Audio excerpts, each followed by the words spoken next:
Hi, welcome to ASHAs kitchen. ఈరోజు నేను రాగి మురికిలు చూపిస్తున్నానండి.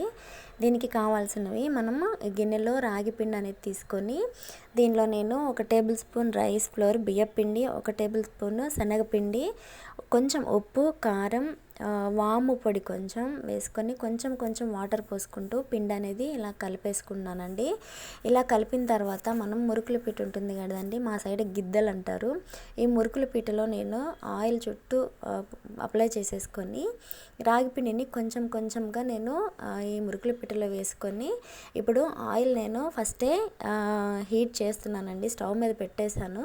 ఈ ఆయిల్ హీట్ అయిందా లేదా అని ఒకసారి చెక్ చేసుకున్న తర్వాత ఈ మురుకుల పీటలో మనం పిండి అనేది పెట్టేసుకున్నాం కదా, ఇప్పుడు ఈ పిండిని ఆ బాండీలోకి మురుకులు వేసుకుందామండి.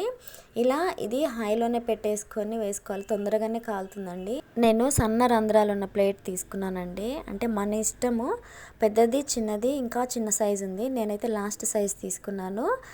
మీకు ఏ సైజు నచ్చితే ఆ సైజులో ఈ మురుకులు అనేది చేసుకోవచ్చు.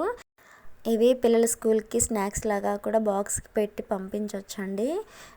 రాగి పిండి కాబట్టి హెల్దీ ఫుడ్డే. ఇవి చేసుకోవడం చాలా ఈజీ అండి.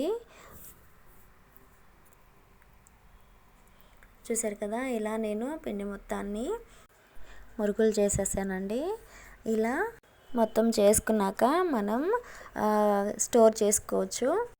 గాలి పోకుండా ఎయిర్ కంటైనర్లో పెట్టేసుకోవాలండి, లేదంటే మెత్తగా అయిపోతాయి. ఇది చూసారు కదా.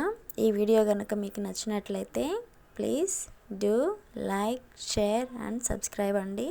ఇంకొక వీడియోతో మళ్ళీ మీ ముందుకు వస్తాను. అంతవరకు బాయ్.